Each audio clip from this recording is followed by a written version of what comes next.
আসসালামু আলাইকুম বন্ধুরা, আমি এখন আছি বনানী কবরস্থানের ঠিক গেটের সামনে। বন্ধুরা, আমরা এখন আছি বনানী কবরস্থানের ঠিক ভিতরের অংশে। এখানে রয়েছেন চিত্রনায়ক জসিমের কবর এবং তার ছেলে রাতুলের কবর। আমরা এখন সেখানে নিয়ে যাবো আপনাদের। কাকা, এখানে চিত্রনায়ক জসিম এবং তার ছেলে রাতুলের কবরটা কোন দিকে?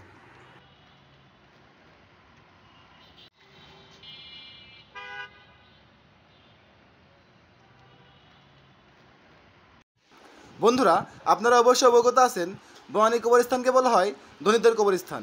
এখানে সাহিত্য আছেন বাংলাদেশের সর্বোচ্চ স্তরের লোকজন।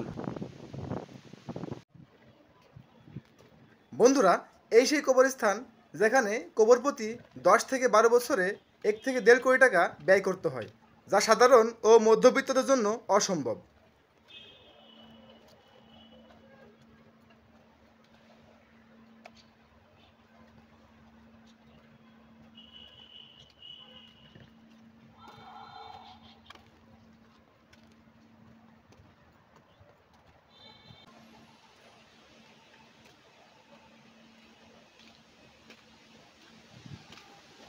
আমার সামনে যে কবরটি দেখতে পাচ্ছেন, এটা হলেন নায়ক রাজ্জাকের কবর। এখানেই নায়ক রাজ্জাক শায়িত আছেন।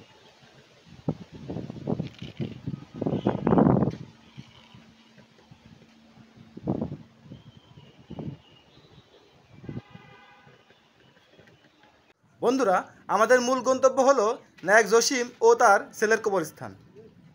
এখানে আরও যে গুণীজন শায়িত আছে তাদের কবরগুলো দেখানোর চেষ্টা করছি। সামনের কবরটি হলো আরাফাত রহমান কোকর কবর। শহীদ প্রেসিডেন্ট জিয়াউর রহমান ও খালেদা জিয়ার সুযোগ্য সন্তান আরাফাত রহমান কোকর কবর এটি।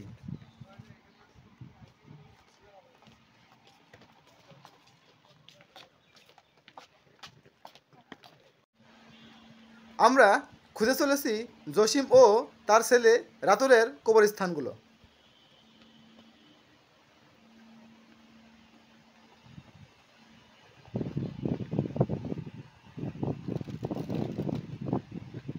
বন্ধুরা, নায়ক জসিমের ছেলে রাতুল জন্মগ্রহণ করেন 12 জুন 1991 সালে এবং সে মৃত্যুবরণ করেন 27 জুলাই 2025 সালে। বন্ধুরা, নায়ক জসিমের ছেলে রাতুল রক বা সঙ্গীতের সাথে সম্পৃক্ত ছিলেন। বন্ধুরা, আশেপাশের কবরগুলো দেখে বোঝা যাচ্ছে আমরা খুব কাছাকাছি চলে এসেছি। কিছুটা সামনেই হয়তো জসিম এবং তার ছেলে রাতুলের কবরস্থান।